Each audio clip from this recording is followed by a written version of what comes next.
Welcome, everybody, to the second episode of the unnamed podcast between myself, Stonewall Craft, and my co-host, Lorenzo Rocha. How you doing, Roach? Gang, what's going on? Gang, he says.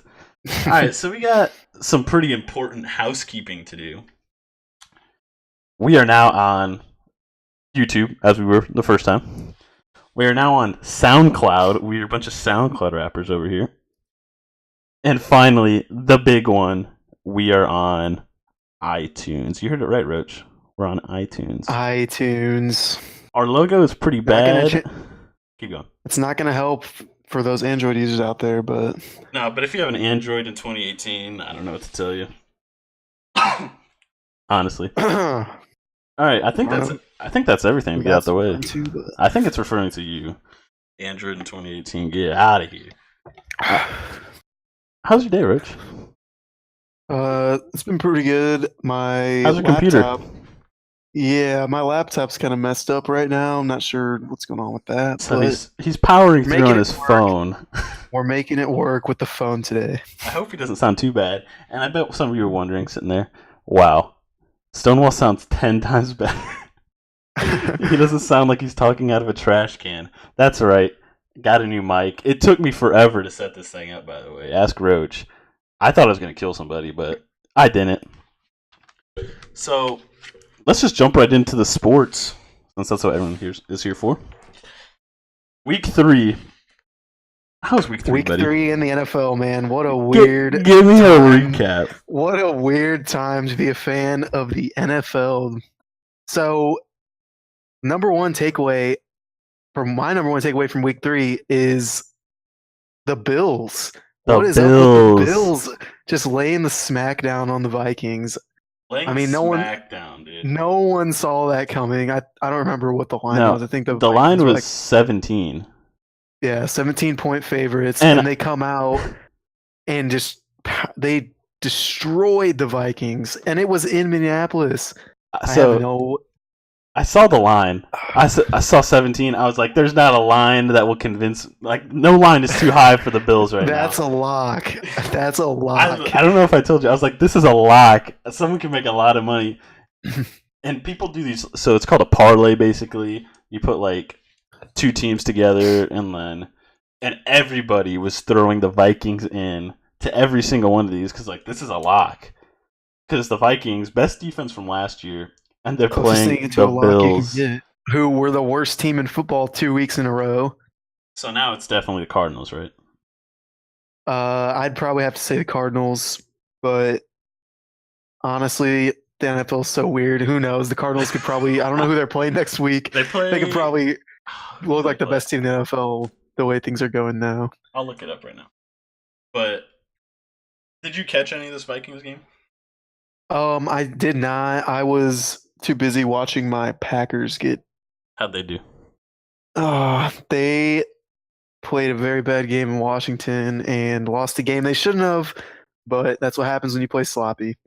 The first half was very bad. Didn't like what I saw from offense or the defense. Second half, defense came out and played a lot better, but offense was still sloppy, so hopefully they get that corrected against the Bills in week 4. Yeah, so the Bills are running through the NFC North is what I predict.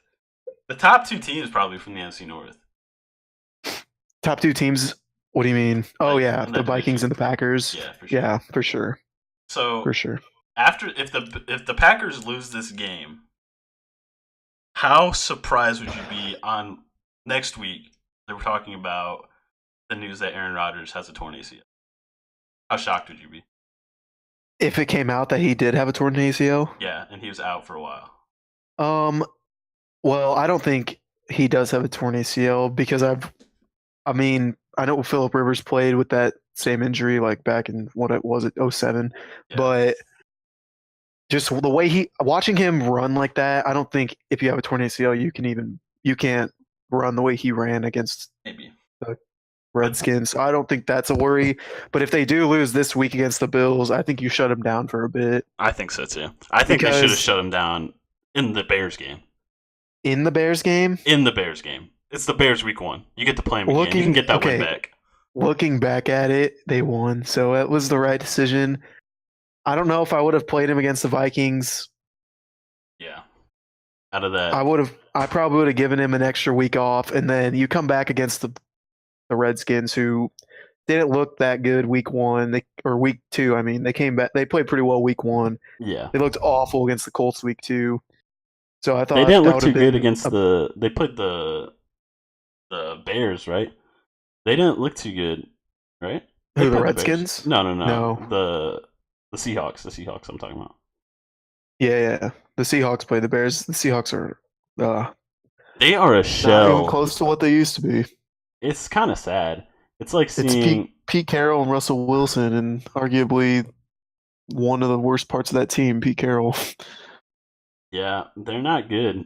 I can't. So they have Russell Wilson, Earl Thomas, Pete Carroll. That's Earl it. Thomas about to be shipped out. Yeah, probably. Where do you think he'll go? The spots I've been hearing are just like the Cowboys and what's the other one? Oh, I can't think of it off the top of my head. Cowboys are definitely the one spot I've been hearing the most, just because they need safety help. They have no one at safety. Yeah. But man, the Chiefs were the other team interested in him. Which, if you pair him That'd with be Eric insane. Berry when he comes back, that'd be kind of scary. That could completely transform that defense. Scary Barry. Yeah, and that defense does need a shot in the arm because when you Yeah. have Pat Mahomes literally being the greatest quarterback of all time, you need to give him some help, you know? Yeah, and that defense has plenty of players. I think with Eric Berry being out right now, he's such a big leader on that team. I think Eric when he Berry. comes back, the defense will improve. And then if you just add an Earl Thomas, like that's elite level right there. You got to replace what you gave up in Marcus Peters, and I think Earl Thomas does that. Yeah, I agree. So I'm looking at the week 3 schedule. This is a pretty bad week 4 schedule. I mean, this is a pretty bad week. This is going to be a big fantasy week for some people, but I don't see any games that like intrigue me. Maybe. Yeah, I mean, I'm always, I always go for my Packers, so that game I'm interested no matter what. Yeah, for But sure. other than that, the Rams Vikings is pretty interesting tomorrow night. Yeah, but that's so early. Like, yeah, and what am I watching on Sunday? yeah, exactly. I got my Packers, like I said, so I'm not worried. But yeah, there's not a lot of matchups this week that I really like. And like you said, for fantasy, there's some people are going to do really well because the players that are playing weaker teams, yeah, are primed to pop off. But there's not that many mismatches, I guess you could say, fantasy wise. No, these games are all going to be decently close. There's going to be some. Yeah, that are, like, I think they're going to be very close. Like, I wouldn't be surprised if like the Falcons, like, I don't even actually know when I think about it. I kind of like the Bengals. I like the Bengals the first 2 weeks. Yeah, well, like I said, it's a weird time. Now. Weird time to be in an NFL fan because teams are just up and down. Like Jets, Jaguars. Jaguars played really bad.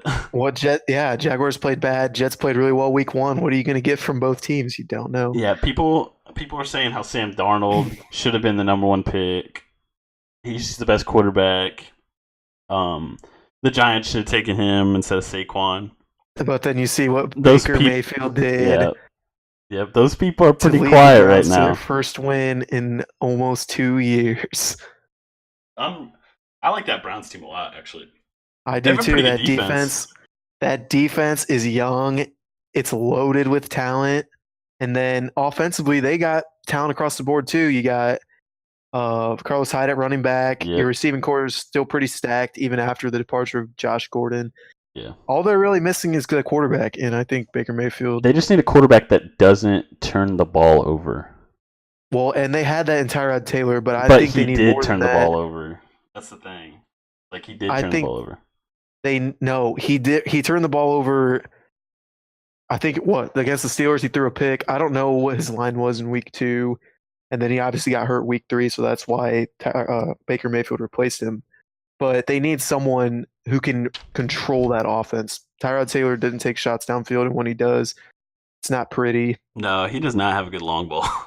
So they just need someone who can inject life, I guess, into that offense. Yeah, for sure. Because you had someone who took care of the ball in Tyrod Taylor, but he wasn't necessarily effective.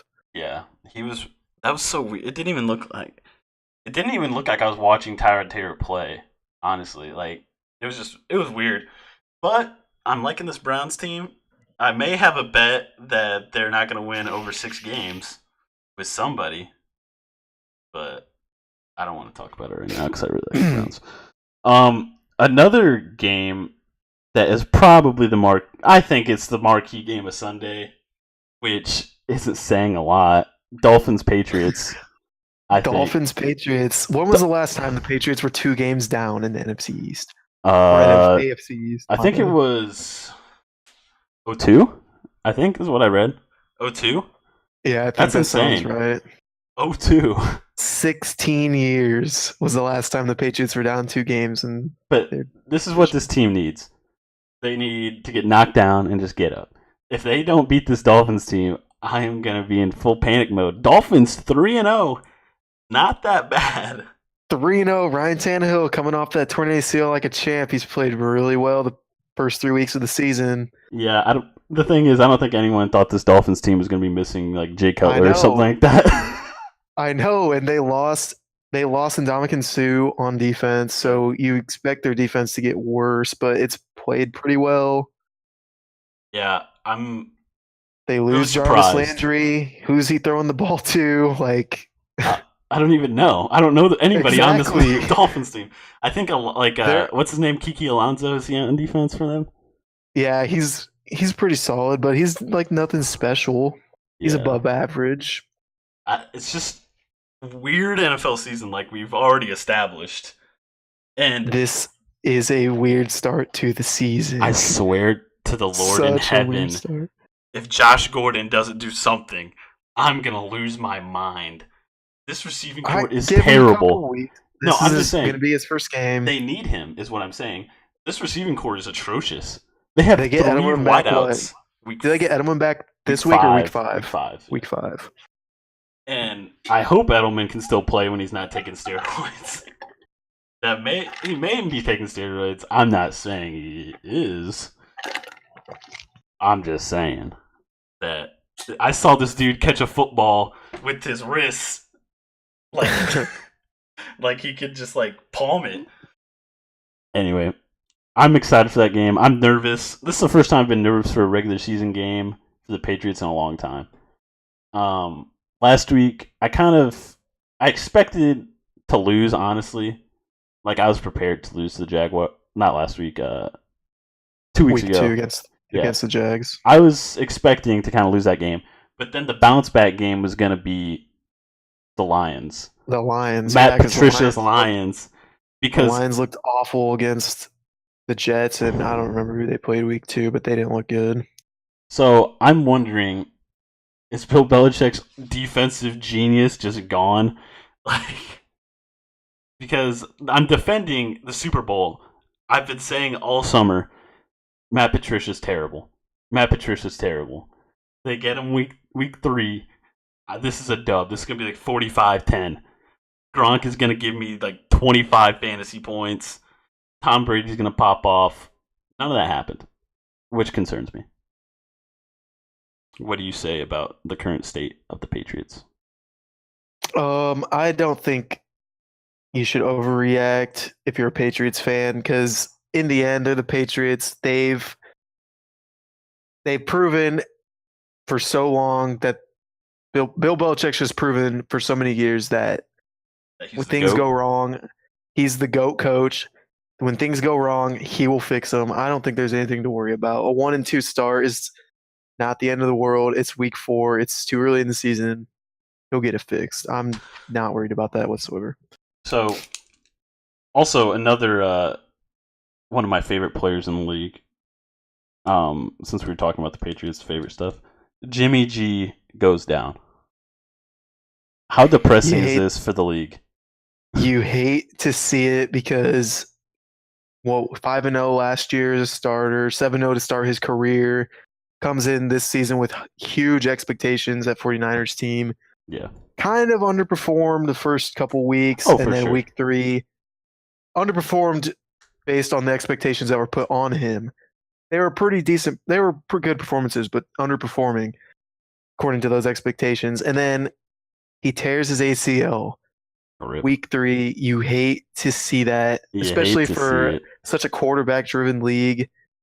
Yeah. Or like last year, when Aaron Rodgers got hurt, it just takes so much energy, I guess, out of the Yeah, fan for base, sure. out of the leagues. It Because sucks. you're not going to watch him play the rest of the year. So it's just like the 49ers are a dead team in the water, I guess. Yeah, for sure. There's no Their season's over. their season's over week 3, which Week 3, sucks it sucks. because I like this 49ers team. I thought they got a shot in the arm with Jimmy G last year. I thought that was just like a potential. But then I'm kind of talking myself out of Jimmy G, like especially around fantasy draft. Hmm. And I'm like, he played nobody. He beat the Rams, but the Rams were sitting everybody, stuff like that. So I don't know how good Jimmy G is, but it sucks that we can't see it. And when you think I about think it, you go. based on the first 2 weeks, he's not bad at all. It's just the expectations that were put on him being 7-0 were so high. Let's be honest. His expectations were having a season like Pat Mahomes is this year. Yeah. Honestly. So the fact that Pat Mahomes kind of took his his mojo a little bit, like the young quarterback, I feel like it kind of hurt him. But at the end of the day, like he didn't play terrible. That's the thing. No, he He played didn't. average. Like he played like a good quarterback. He played as an above average quarterback. I'd probably say top 10 quarterback. He played first 2 weeks. Just he wasn't the top. He wasn't the best, Yep. which is So what everyone expected him oh to yeah, be. I was mad when they traded him. I was so mad. I was like, you had the second coming of Tom Brady right in front of you, and you just let him go.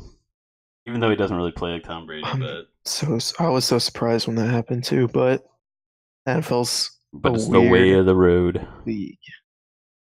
The way of the road. Away she goes. So you want to touch on this a little bit. Roughing the passer, your boy Clay Matthews better figure it out. Yeah, I don't like the direction the league's going with this new roughing the passer rule. I understand you want to protect the quarterback because, like we already said last year, Aaron Rodgers getting hurt, huge blow to the league this year. Even though it didn't come from a roughing the passer type situation, Jimmy G tears his ACL. It's a huge blow to the league once again.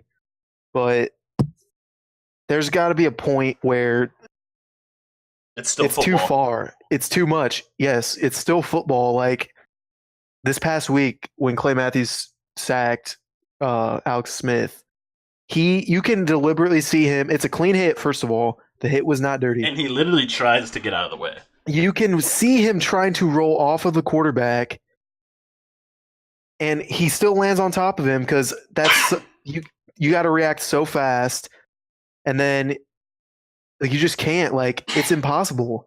I understand landing on top of the quarterback with all your weight. I understand why it was a penalty according to the rules, Yeah. but I don't think that should be the way these calls are assessed. Yeah, honestly, And I guess it's not the rule, it's how they're enforcing it. yeah, Which it's hard to do that because there are situations where you're like, okay, he deliberately picks sure. up the quarterback, slams him, deliberately puts all of his weight on, but there's times when it's a clean hit and he's just following through and he lands on him. And I guess you can't make it subjective. It has to be an objective thing. Yeah. So I think that's what they're trying to avoid is the subjectiveness of the call, but I don't know.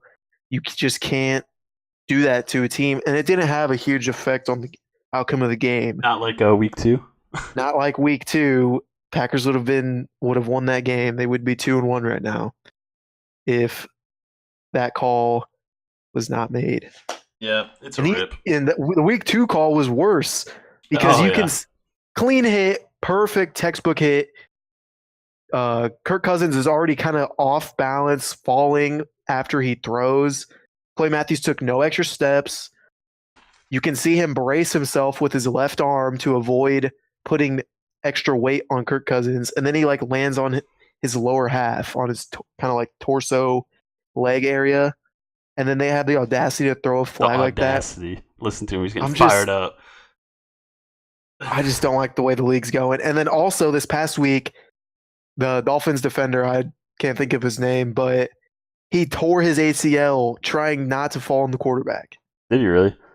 Yes. That's kind of a freak accident, though. But it wouldn't have been if that rule was not in place, because defenders are so scared of, not scared, but they're so hesitant to follow through, I guess. Like they're thinking about that in the back of their mind when they're trying to play the game, and it causes them to further injure themselves. It's almost as like the league doesn't care about anyone else but the quarterbacks. And Richard Sherman actually called the league out on Twitter about that. Well, let's think about it. Who makes the most money and who sells the most jerseys? Quarterbacks, you know? So I can see why the league wants to protect their assets, you know, but for real, it's kind of ridiculous. But to what extent? How far are you going to go to where it's not the game of football anymore? It's still football. Come on, buddy. But still, it's ridiculous. I don't think it's as big a deal as you're making it, but I think it's still a big deal. I'm not, like, the way the NFL is now is fine. Like, it's fine. But you see rule changes like this implemented, it just makes you wonder what's going to be changed in the future. Yeah, I understand. I feel you. So that wraps up the NFL. You want to touch on fantasy a little bit? What's going on? So we kind of, yeah, we can go ahead. So we can talk about that. I don't know if you want to talk about waiver pickups, but I picked up Calvin Ridley. Had a big day. Had a big week last week against the Saints. Big time. Rising star in the league, if you ask, in my opinion. Yeah, so offensive rookie of the year right now, who do you think it'd be? 1, Saquon? 2, Darnold, maybe? Right now? And then right now, I wouldn't put Darnold up there. So Saquon Ridley. I'm trying to think of other rookies. I can't think of any. I don't have my laptop, so I can't do any research. Is a Breida rookie? I never heard of him before. No, I don't think he is. I think he's a second-year player. But anyway, rookie is not as they're not tearing the league up. I'd probably have to go with Saquon then, just because he's been a little more consistent throughout 3 weeks. But he's literally that offense. Yeah, it's crazy. He is. As a rookie, he is the main staple of that offense. And that team isn't good. It's because Eli Manning can't throw a football. Eli Manning's terrified to get hit. Did you see that video of him when he's on the ground? His eyes, the fear in his eyes. No, I didn't see it, but I believe it, dude. That dude is the Patriots killer. Gosh. I can't say anything about it. I'm showing it to you. I'm showing it to you after this pod. Everyone look up the fear of Eli Manning getting tackled. Just Eli Manning, the fear. His fear eyes. Of God is see it. You can just see it in him. This dude looks like he just saw a ghost. All right, transitioning out of the NFL, I want to touch on probably the biggest NBA news that we've had. It's kind of a low period. Other than Kawhi, Jimmy Butler trade. We talked about it a little bit last week, but your prediction of the Miami Heat has kind of made waves. Kind of come to fruition. It's now Jimmy Butler's preferred destination. Yeah, so some viewers may have called him dumb. You're not dumb, buddy. I'm not dumb, buddy. I know what I'm talking about. You're a sage. So, like we said, this is a great fit in both of our opinions. So it's what they're missing. They're missing that star, and I don't think he puts them championship contenders, but they can definitely make noise in the East. Yeah, for sure. So Adrian Wojnarowski talked about 3-team trade with the Suns, obviously the Heat and the Timberwolves. Goran Dragic to the Timberwolves, and then Jeff Teague to the Suns. I Hmm. think that's a win for everybody, honestly. Um, yeah, I mean, I kind of like Jeff Teague the way he fits on the Timberwolves a little more than Dragic I don't see. I because disagree a little bit because Jeff Teague, I don't think gives you that grit that you really need. Like as a point guard, he was okay I think he's overrated. Honestly, he was okay in Indiana. It didn't really do anything in Minnesota. So I think he's kind of. I think at this point he's just a decent starting point guard in the NBA, and I feel like that's exactly what the Suns need. Um, and then apparently the Suns are asking for too much. Not the Suns. The Timberwolves are asking for too much from the Suns. yeah, with all that young talent they have, the Suns definitely don't want to give any of that up. They're probably throwing like Josh Jackson in there or something stupid like that. Yeah, something crazy. They're not going to give that up. The reason I say I like Jeff Teague better on the Wolves is just because you already have Karl Anthony Towns, and you heard Andrew Wiggins complaining about uh, Jimmy Butler basically. So if you throw in Dragic, who's a little more of a he kind of needs the ball in his hands a little bit more to be effective. Uh, a little bit. Definitely more than Jeff Teague. I think Jeff Teague just fits that team better. I just think Jeff Teague's not good. Honestly, if you can flip Jeff Teague to like Dragic, I guess that's not really flipping. But if you can get Dragic out of this whole thing, I feel like that's Dragic a made the win. All Star game last year, right? Yeah, First time. he's such a good player, but I think he should be in more All Star games. But he's so unselfish. Like he's such a good all around basketball Just a player. team player. Yeah. When so 2010 2010 maybe, yeah, it was 09-10. Steve Nash, that was like his last hurrah with the Suns. Probably should have went to the finals. Um, Goran Dragic, rookie on that team, pops off. Ever since then, I've loved Goran Dragic, and I feel like the Heat are a perfect fit. But if you can get on the Timberwolves and bring grit, which he's not going to be as hard as Jimmy Butler, obviously, he doesn't have an attitude like that. So I feel like he'll bring like the better qualities of a leader that you'd want, especially for Yeah. Cat. I forget what I think it was it was either 2K15 or 2K16. Just a little backstory about my history with Goran Dragic. So me and my brother Xavier would play, and he used to. It was definitely 2K15. I remember now. This dude loved to be the Suns because Goran Dragic would not miss from three. Yeah, those are the years He's they had automatic. I like those jerseys they had that year. It was like diagonal, and then they had like a little sun. It's kind of throwback, but like modern. I like those jerseys. Anyway, Nice little combo. But yeah, I thought it'd be kind of funny to throw that out there. Goran Dragic has my number. so I was thinking of like candidates we haven't really talked about that could make sense, and I thought of the Toronto Raptors. I got a little. I just feel Butler like to the Raptors. yeah. So get rid of Kyle Lowry. Get that trash out of there. You could throw the Suns in this trade too, honestly. Since they want Jeff Teague, I'm sure they could work something out. Kyle Lowry on. I really like Kyle Lowry on the Wolves out now. That actually, that I think about it, He'd get a chip on his shoulder. He'd be like, "Screw Toronto." He already doesn't. He already doesn't like the people in Toronto. He didn't. He hasn't talked. He didn't talk to Nick Nurse or the owner slash general manager or whatever he is. He's very involved. He didn't talk to him, and I just feel like he wants out too. And if you're the Raptors, you just blow this whole thing up. Well, if just I'm blow it up. Kyle Lowry, I see what they did to DeMar DeRozan, who's been the face of that franchise since he was drafted. What do you think they're going to do to you? Yeah, you're not as good as him. Yeah, you're not as good as him. There, you saw the lack of loyalty they had towards DeRozan. So if I'm Kyle Lowry, I'd be fine with getting out of there too. Totally agree. And this is perfect for the Raptors. You have one shot. If you don't win a title this year, you're gonna blow it up anyway. Because you're kind of forced to, because Kawhi's gonna leave if you guys don't do anything. If you guys don't like win the East or something, he's gonna leave. So I just think you need to go all in. Even if you win the East, he might leave. I think you gotta win it all to guarantee that he stays. I don't know. I feel like Kawhi has an open mind. But he even said, and talking of the Raptors and Kawhi, Let's talk about that laugh, everybody. Talk about that laugh.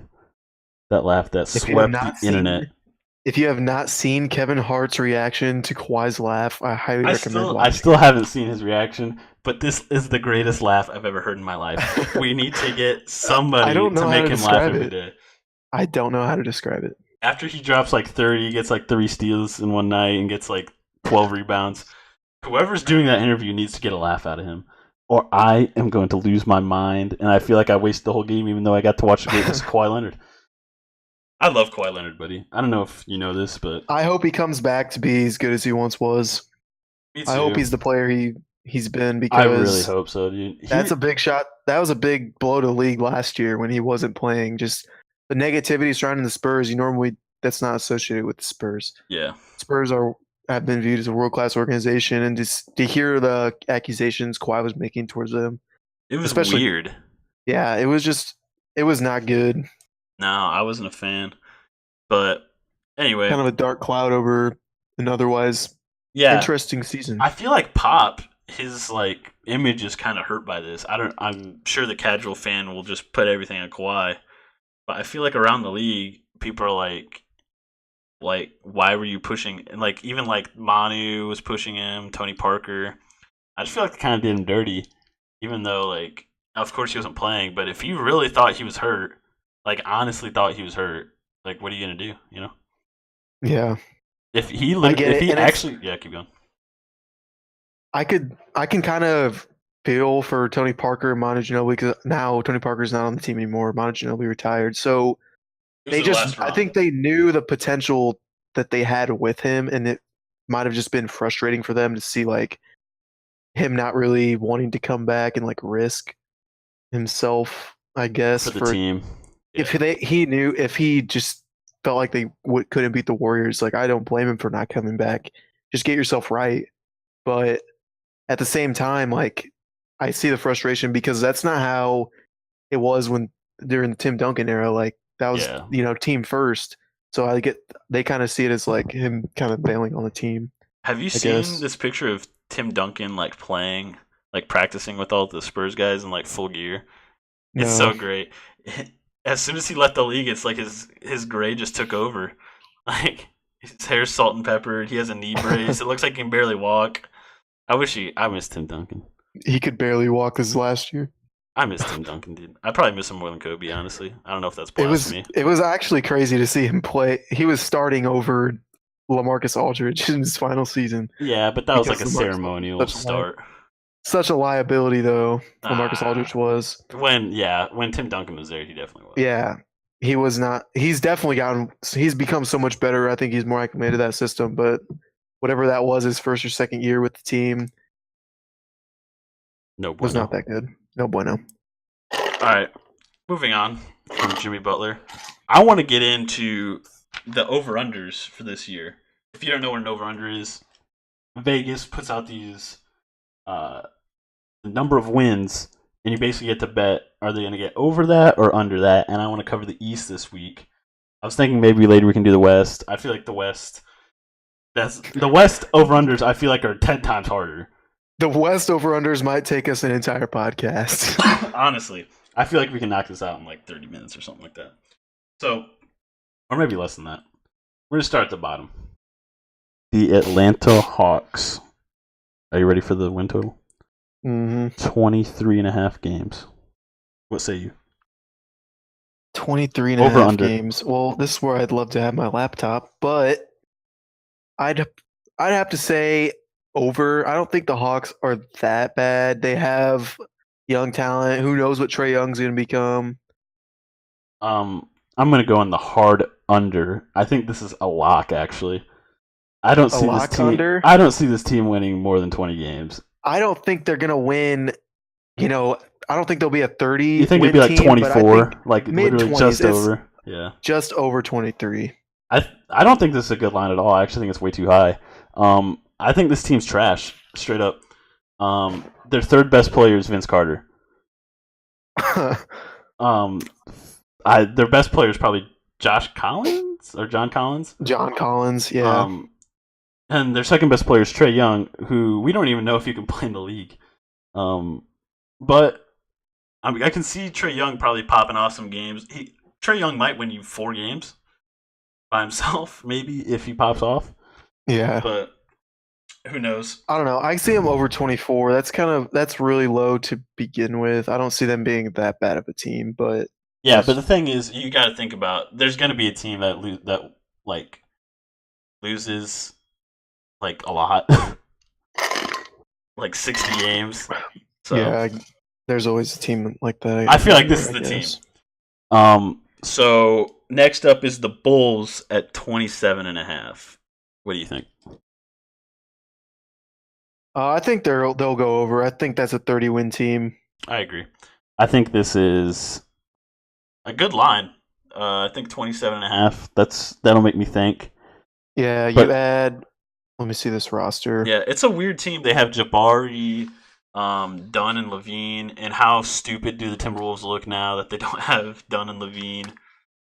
Um, and then they have Lauri Markkinen, who we've addressed this before.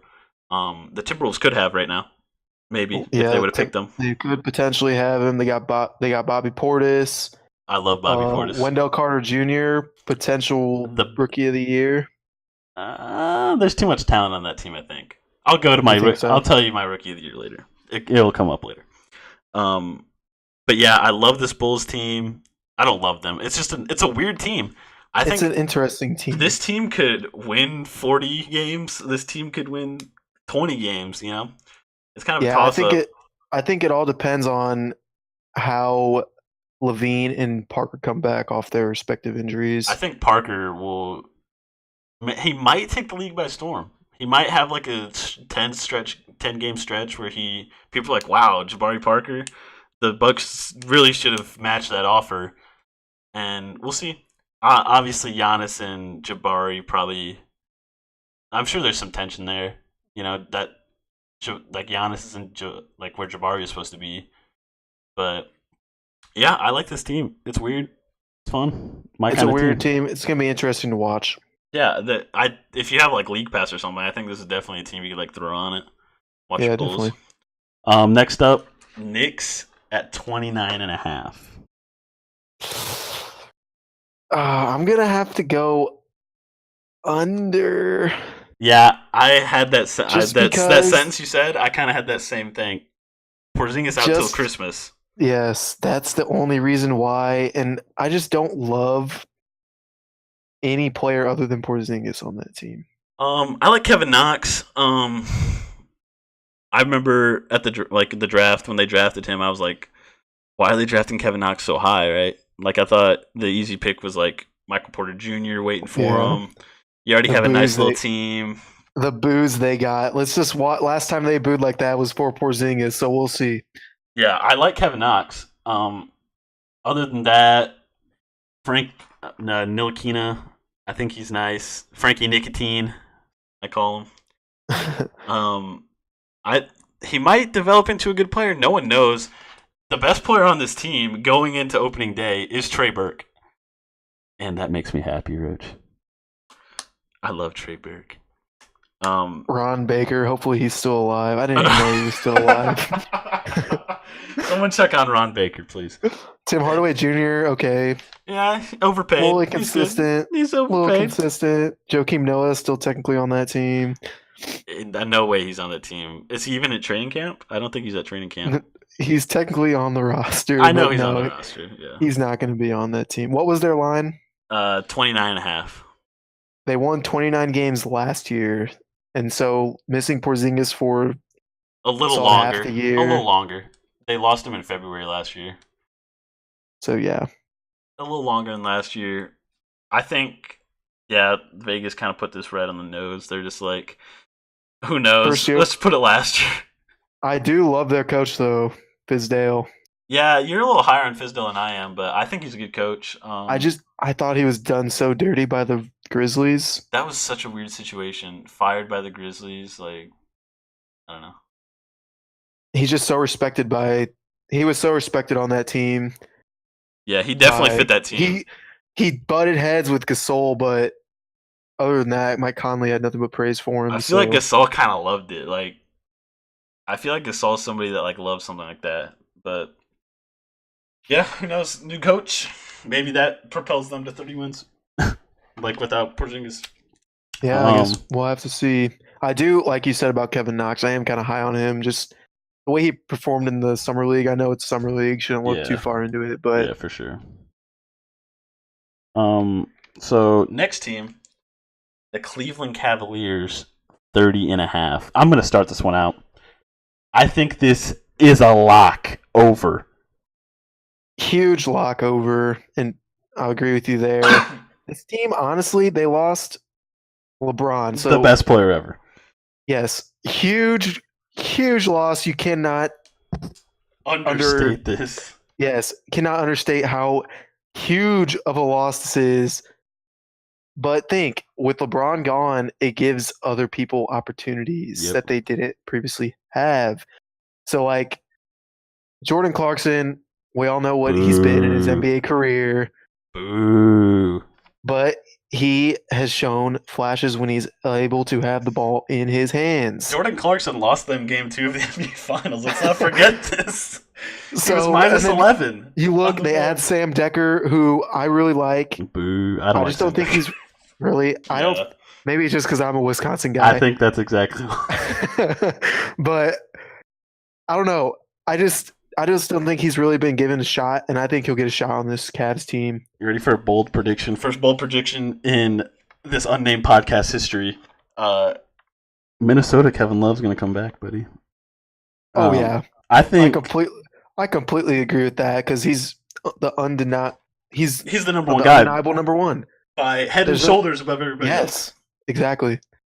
He's not number 3. He's not kind of number 2. He's number 1. He is and he will put up numbers. 1, and he was number 1.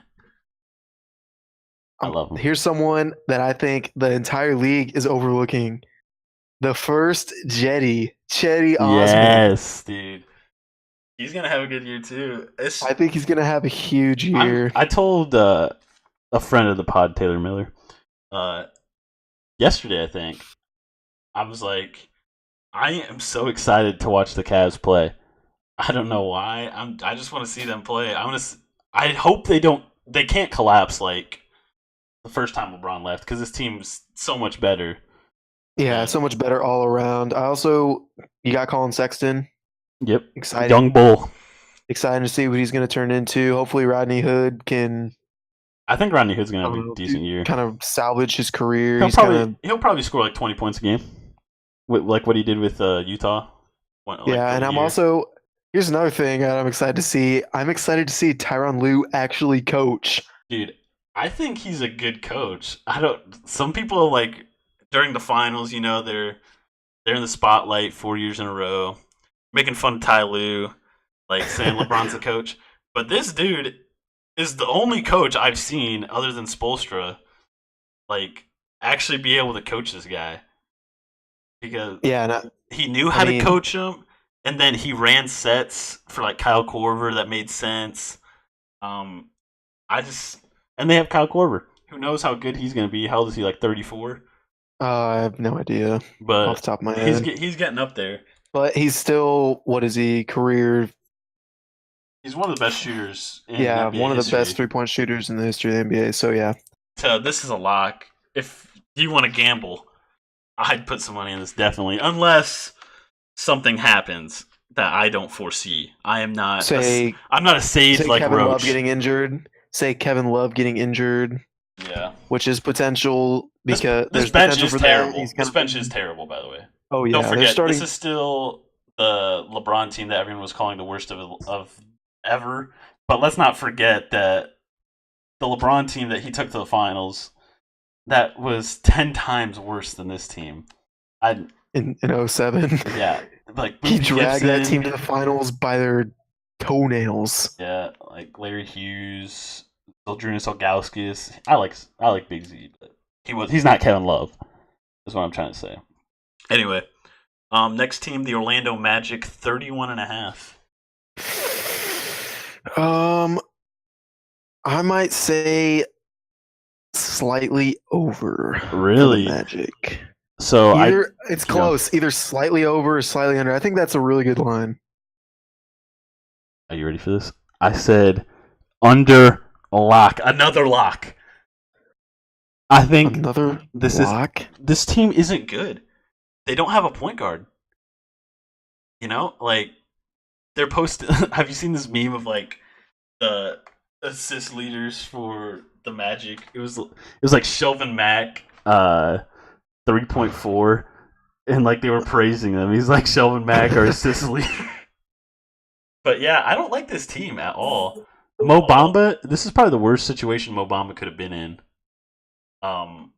as a rookie, and I just Well, at the same time, I don't think it is because it's going to give him the opportunity to show out. maybe, but like here, let me pull it. DJ Augustine is DJ Jaren Augustine, Grant's Jaren gonna be Grant. their starting point guard, but Jaren Grant, you got 2 point guards on the roster. they got Mozgov. I just don't like this team at all. I know how bad the East is not as deep as the West is. Don't But sleep on Evan Fournier. Don't sleep on Jonathan Isaac. Don't sleep on I like Terrence Jonathan Ross. Isaac. Don't sleep on Jonathan Simmons. I love Jonathan Simmons, You dude. loved him when he played for the Spurs. You don't love I Orlando still love Magic. him. Jonathan Simmons. I'll tell you what. You listed all those names. I almost fell asleep. I had to get myself You're back absurd. You're insane. Jonathan Isaac is probably the best player on the team. Aaron Gordon, I don't think knows how to play basketball. He can just dunk. That's the only reason he's on that. They signed him to that You're contract is to being sell jerseys. Absurd right now. Mozgov, oh my goodness! If Mozgov starts over Vucevic, you know it's I over. think you're definitely overreacting to how bad this team is. It's not that bad of a This team. team is terrible, dude. Mark They my won words. 25 games last year. Okay, They didn't get any better. Anyway, continue. I've changed. You can't do I'll- this. You I fought know tooth I and nail for can't. this team. You have I to know stick I to it. can. I'm sticking to it. They're going over, what was it, 31 and a half. Yeah. All right. Next, Brooklyn Nets 32 and a half. What's the? I think it's too high. Yeah, I think slight under. This team can probably win 30, 31 games, 32. But yeah. I like this team actually. I like Spencer Dinwiddie, Jarrett Allen, Karis LeVert. I thought this was a decent team last year. They just, they have to play NBA caliber teams as well. Yeah, they add Ed Davis. You still have Rondé Hollis Jefferson. I like Rondé Hollis Jefferson. You got Shabazz Napier, who LeBron fought tooth and nail for. And then left. D'Angelo Russell. Yeah, Who knows? deloading. Who knows if he's gonna come back? They don't still have Jeremy Lin. Jeremy Lin? Where'd he sign? I know he signed somewhere. I don't remember. It's Jeremy Lin. Who cares? Linsanity. Yeah, when was that? Was that 2010? 2011? 2012, I think. That's crazy. I never forget. Story. 8th grade weights class, okay? Our teacher that will not be named. He stops class. He tries to get us inspired. He says, that Jeremy Lin is so good. I think he's just as good as LeBron James. Dude, I almost turned on the treadmill and just fell. I was shocked that those words came out of his mouth. What is that old man talking about? He probably has never watched a day of basketball day in his life. He just happened to watch the Knicks play that day. He's like, Linsanity's so good. Anyway. He spent his whole life in a weight room. Wow, we're really going to disparage this not to be named teacher? That's kind of messed up. All right, next up is the Charlotte Hornets, 35 and a half. What do you think? I'm gonna say slightly over. Yeah, They lost Dwight Howard, but I still like Kemba Walker on that team. They got some players who could potentially be good, but they have underperformed in recent years. Like Batum, but he has underperformed. But we know what he can be. Biyombo kind of popped that. He had that 1 year in Toronto where he played really well, especially in the playoffs, and that earned him some cash. But he has not performed. No, you know why? Because he was on the Magic. I like Hernan Gomez. They signed Hernan Gomez from the Knicks. Knicks. I think that's a pretty big acquisition. Yeah, I do like Willie. You got Tony Parker, who's going to provide some veteran leadership to that team. Malik Monk, scoring machine. Sometimes. Then they have Miles Bridges. He's young. They pick up Miles Bridges. Dude, I'm not so high on him, but I think he's kind of a steal at where they've got him. But so the draft's happening, right? And they pick Shea Gilgeous-Alexander, and then they trade. And I'm like, this dude is about to pick Miles Bridges, Big Ten guy. Think about how many Big Ten players he had, just good college players that he has on that team. It's insane. It's like this dude is trying to make the best NCAA like March Madness team. Good college players: Cody Zeller, Kemba Walker, Marcus Page, Malik Monk, JP Makara. I'm not lying. Kaminsky, I speak the truth. He's just trying to make his own little college basketball team. He's hoping to get into the tournament next year. I heard he's trying to get a bid. Yeah. So I made this slightly under it because I think they're gonna pull the plug on Kemba. I think they're gonna try to trade him. Really? That's kind of just a gut feeling I have. Like they almost did it last year. Michael Jordan didn't really want to. Michael Jordan, the worst owner / general manager of all time. He just needs to get rid of him, dog. It's time to just blow it up. It's time to flip him for some picks or some young talent. Yeah, maybe. you need to sell him when he's high. All-star last year. Just get him out. Next, my Detroit Pistons at 37.5. I thought about this one for a while. What do you think? You said 37.5? Yeah. Oh man, this is a good line. Really close. That is a really good line. I'm gonna have to say under. Yeah. At this point, I think this is a toss-up. I think it's either 37 or 38. I don't know what, but that's like where they're gonna land. I tell you what, I only love one player on that team, and it's Drummond. See, here's the thing. I don't like Blake Griffin I'm going at all. to write everybody I can. I'm going to send so many emails. I'm going to write hand letters. I'm going to have them delivered by pigeon. I'm going to beg them to trade Andre Drummond. What? He gets rebounds. I understand that. But you don't... He improved. He's no longer a free throw liability. But listen, you don't pay someone that much money to get rebounds. That's just facts. You don't do it. He doesn't give you any... You can't throw him the ball in the post. The only creator on this team, really, is going to be Blake Griffin. I think Blake Griffin, he's going to play well, I think. You don't pay Blake Griffin that much money to be a freaking spaz. You don't, but the guy that traded for him is out, and you got to trade somebody. You got to get rid of somebody. And I feel like you just got to pull the plug on Andre Drummond. I love him. I love how he plays. I love his dunks. I love his rebounding. Love the grit. But you need skill players, and the only way you're going to get them is if you trade Andre Drummond. Is that a take? Is that a take? Question mark? I think a take is the fact that I called Blake Griffin a spaz because that's what he is. Listen, Blake Griffin is not worth the money. You know, what'd you say their line was? 37.5? Yeah. I said slightly under. The only thing that would deter me from that is the fact that Dwayne Casey is now the head coach. I don't like Dwayne Casey. Yes, you do. I don't like Dwayne Casey. Yes, you do. Anyway, their guards are terrible. The players failed Dwayne Casey in Toronto. He totally changed their coaching style. Like, he totally changed his coaching style for that year, which I applaud. Exactly. Dwayne Casey was always like a guy that played in the zone. They always talked about that they're the Spurs of the East. They take mid-range jumpers. They play defense. They don't let you shoot threes. They play a zone, which is contrary. That's why they probably sucked for so long. But, yeah, he totally changed. Lay it, tray it. DeMar DeRozan shooting threes. But maybe that was old Nick Nurse. Who knows? But I don't really like Dwayne Casey. We'll see. Hopefully Blake Griffin gets to play his point forward role and do some stuff. But my Pistons, it's not looking good this year. All I'm saying, Dwayne Casey, clear upgrade over Van Gundy, so Clearly, yeah.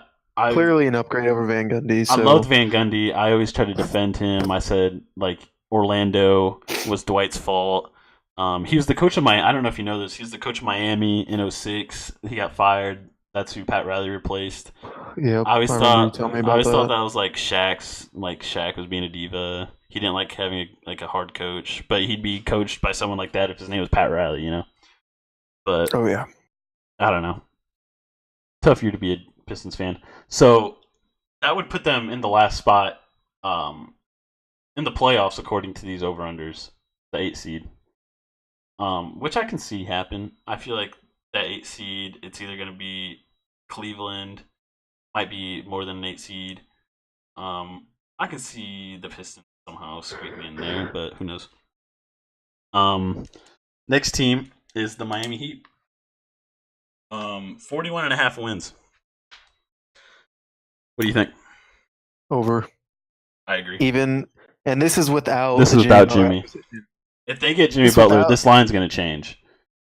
this could potentially be a 50-win team with Butler. Oh my goodness. Hold your horses. 50 Dude. wins?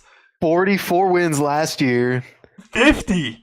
Oh my They goodness. could be a 50-win team with Butler. Mark my words. Oh my goodness. I need a drink. I need something to cool Dude, me off. I love Spoelstra as a coach. So underrated. He's such a good coach. And then I've said this over and over. They're missing that one star guy. Yeah. You got Dwayne Wade back. You know what he's going to give you. I don't Ooh. care how old he is. You know he's going to compete. You know he's going to be a dog. That's who he is. Even if you give up Dragic, Jimmy Butler, clear upgrade over Dragic.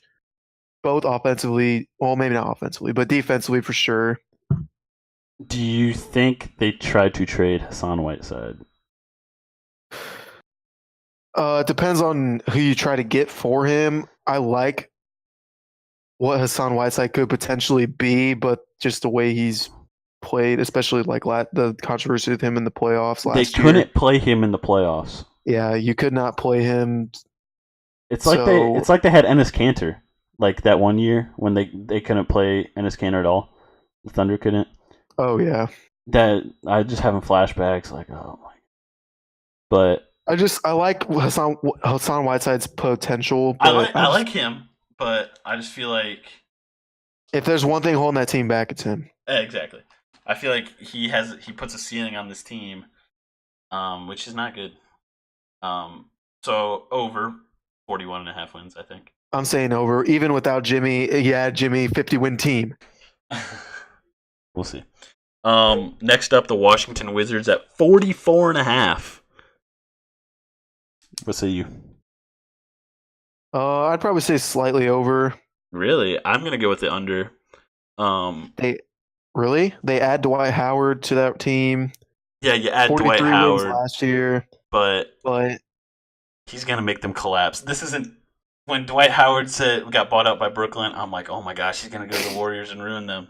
But no, he picked an easy target like a coward to collapse the Washington Wizards, the easiest target on the board. Honestly, I'm looking at this Wizards team on paper, and it should be good. It should be. I like Scott Brooks. I like him. I like Scott Brooks. We all know what John Wall brings to the table. We all know what Bradley Beal brings to the table. And then you add Dwight Howard, who I think really is trying to like adjust to the modern NBA. I don't think he can, but he's on record saying he wants to become, what was it, like Kevin Durant? Oh my goodness. So at least he's trying. Give him props for trying. At least you're trying. So is Dwight Howard the most wasted potential in the last 20 years? What do you think? I think he is. I think he's up there. I think he is. Dude, you just give Dwight Howard, if he can shoot 70% free throws and shoot 30% on threes, he's unstoppable. If that dude takes it takes 3 threes in one game, dude, I'm going to lose my mind. He's unstoppable. He's like another Anthony Davis. Not as athletic at this point in his career, but this is absurd. I can't listen to this. You think his potential is Anthony Davis? No, I'm saying maybe when he was younger, and if he was more skilled with the ball. Oh, Now, currently in his career, no, no, not no way. anymore. Yeah, he But picked an you easy. said wasted potential when he Yeah, was yeah. younger in his career for sure. When he was He could have young, been Anthony Davis before Anthony Davis. he carried that Magic team to the finals. He beat LeBron's uh Heat that not Heat Cavs that year, Cavs, yeah. and like obviously going in, everyone expected a sweep, but they still crawled to the finals. Van Gundy jumped on Dwight Howard's back, and we saw how that ended up. But ever since that back surgery that he Then he had, ran into Kobe Bryant. That's all that happened. no, man, the potential that could have been that Lakers team. I thought, real talk right now, I thought Dwight Howard was the MVP the year that Derrick Rose won. I don't know if I've ever told you that, but I think that's a take. You have. Yeah, Dwight Howard led that Lakers team to the playoffs. He dominated that whole year, but you know how that ended up. Next up is the Milwaukee Bucks, 46.5. What do you think? This is your team. I mean, I wouldn't call it my team. I like this team, but I mean, come on. I You can't like Wisconsin and everything and just leave out the Bucks. That's messed up. I don't have a favorite basketball team. I just don't. I follow players. But I guess if I had to pick a favorite team, I'd just not bandwagon, but I'd just go with Milwaukee Bucks, like you said. Yeah. Wisconsin sports team guy. So, thanks, Grandma. But anyways, thanks, Grams. Thanks, Kathy West. What'd you say? 46.5? Yeah. I say over. I like the coaching change from Mike Budenholzer. Giannis only going to get better. Yeah, he has an actual coach now. I think Eric Bledsoe will fit into that system better this year since he's had a whole offseason to prepare. Malcolm Brogdon's going to come back better than ever. They add DiVincenzo, your Michigan killer. Dude, stop it. Don't do me like that. Stop it, dude. We'll see what he can become. They bring back Ilyasova, Brook Lopez on that team. Don Maker, the potential that is. Yeah, how long are we going to talk about Don Maker's potential? Probably the rest of his career. He could be 30 for all we know. Honestly. Yeah, I think I like this team slightly over 46.5. Yeah, I like the over here as well. Giannis 1 year away from being the best player in the league, I think, or one of the best players in the league. Like he's already up there, but there's another level. He could be an MVP. He could win the MVP next year. Don't think he'll win it this year. I feel like it's already given to LeBron. But yeah, not much to say there. Next up is the Indiana Pacers at 47.5. Big over 50. That's a 50-win team. Yeah, I don't know about 50, but this is a good team. They only got better. Added Tyreek Evans. 48 games last year. Definitely getting better. Nate McMillan. They added him. They gave him a contract extension. I really like him as a coach. Like you said, they add Tyreek Evans, and yeah, I just see this team being even better than they were last year. Sabonis. Yeah, keep going. Sabonis and Oladipo coming in their second year on the team. Sabonis is young. I expect improvement from him. Oladipo changed his diet and apparently stopped watching so many sports news, so much sports news. I guess it was bad press for him or something about his. I feel like we'd all benefit if we stopped watching sports news. As we have a sports content. Buckets gonna pop off the bench. Stop it, dude! Stop it! How does Doug McDermott have a job in the NBA? He's not good. Why do people keep signing him? Free agency this year was pretty low, but they didn't want to blow money on Rodney Hood or something like that. They wanted they knew what they're gonna get out of Doug McDermott, especially at that price. I feel like they overpaid him. I don't remember. I feel like they gave him a decent contract, but yeah, I like this team. Let's not forget you got playoff Bojan. So yeah, Bogdanovich, he's good. Thaddeus Young, really like him at the 4. Depot is gonna continue what he had last year. They know their identity now. That's the thing. They know Yeah, what they are. just more continuity, especially with Oladipo being in his Yeah. second year. This is Nate a McMillan, team. This job is a team you security. run it back on. Like, there's very few teams that like are in this position, like the 4-5, where you just run it back. But the Pacers definitely should just run it back. See what happens. I don't think they're gonna win the East, obviously. You know, so that'd put them at the 4 seed. Coming in, these are tied. The 3 seed would be, or the 2 seed, who knows? The Toronto Raptors at 54.5 wins. What do you think? At how many? 54.5? Yeah. I think it all depends on what Kawhi you get. Yep. But I agree. if he comes back, this is just assuming. If he comes back to be the player he was, I like them over 54 wins. Yeah, I agree. If he comes back Kawhi of the Spurs, they will actually be the Spurs of the East this time for real. Yeah, you win almost 60 games with DeMar DeRozan. You basically, I mean, there's a few other changes. Obviously, Dwayne Casey, and they added a few players, lost a couple, but really, you're running it back with Kawhi, basically. Kawhi over DeRozan, so that's just you just upgrade. Get better. I only see you get better.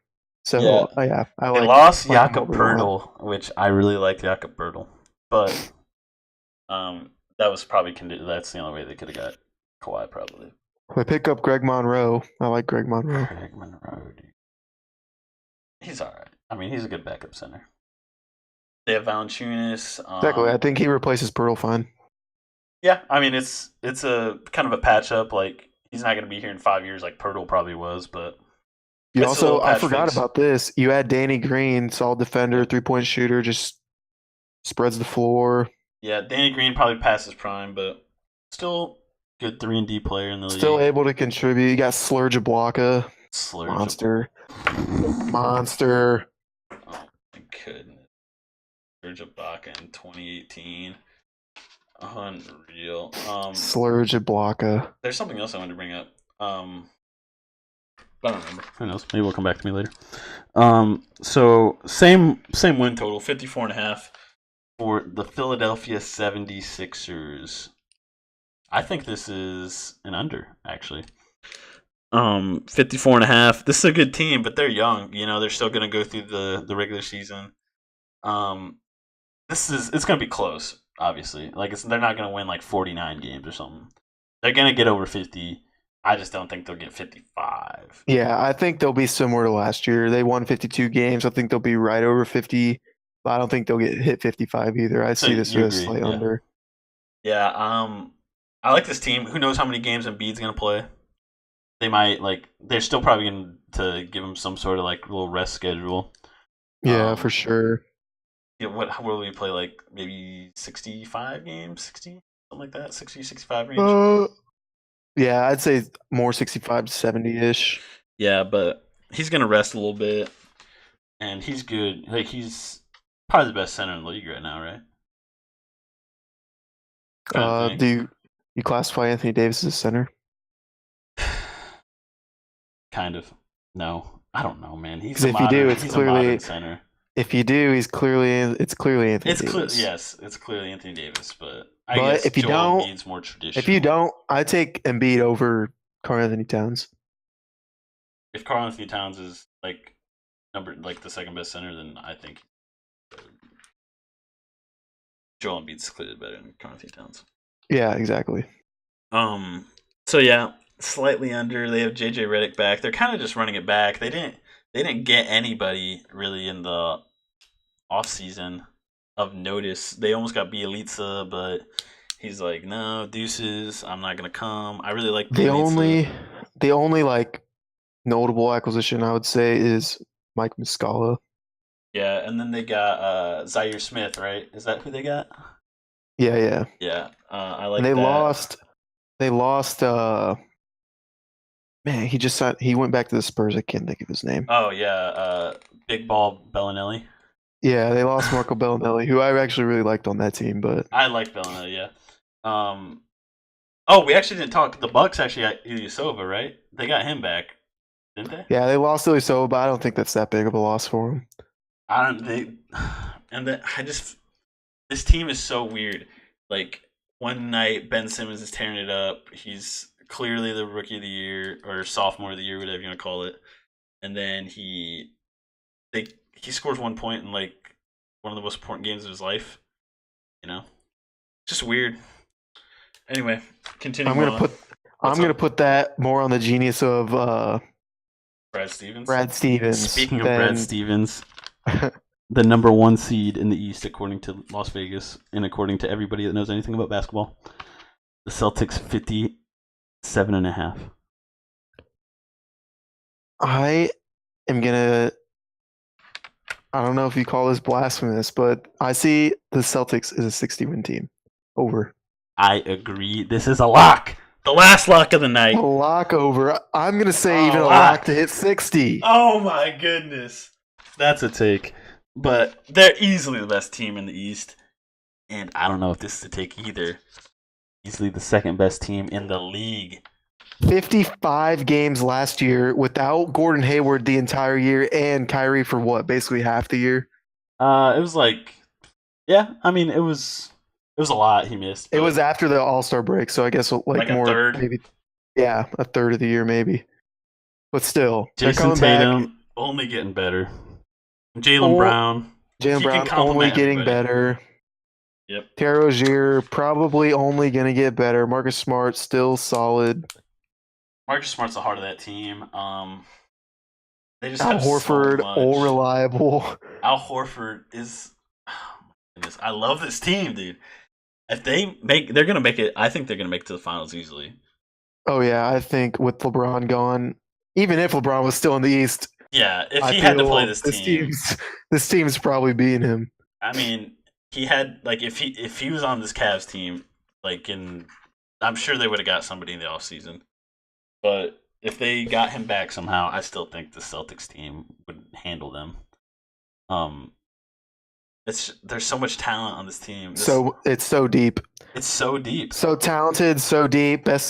Arguably best coach in the league. He's the best coach in the league. I think Pop. Even over not. Pop? I think he's the best coach in the league. I don't want to throw shade on Pop like that. I'm not throwing shade on Pop. I'm just saying, the time of him being the best coach in the league is over.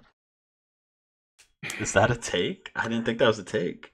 How you reacted, I feel like that's a take. That's a take. Oh my goodness, I sound like everybody on ESPN. Dang it, dude. Undoubtedly best coach in the East. We'll just say that. We'll leave it. We can leave it at that. He's the best coach in the league. Don't at me. East. Yeah, I think this is easy. They win 60-some games. I wouldn't be surprised if they hit 65. Honestly, if they stay healthy, the sky's the limit for this team. The limit for this team is taking the Warriors to 7 and losing. I wouldn't be surprised if this team won 74 games. 74? Stop it. You said 82-0, why not? 82-0, let's go. 82-0, why not? 82-0, they're going to play the Lakers in the finals, dude. It was meant to be. Yeah, that wraps it up for over-unders on the East. We'll do the West some other time. But I want to change gears again. I want to talk a little about the UFC. A tiny bit. We're already getting pretty close. We're at an hour and 13 minutes, but that's fine. We'll run through it. We'll run through it. What'd you think about that Conor McGregor press conference, buddy? So I didn't watch it, but based off what you were telling me, it was kind of dark. It was so dark. I thought McGregor first off said he would have killed Khabib if he got off the bus. He said, if you got out of that bus, you'd be in a box dead and I'd be in a cell.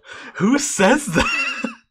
Someone who's drinking proper whiskey. 12. Proper 12 Irish whiskey. That's who says that. That's going to be on the canvas for UFC 229. What is happening?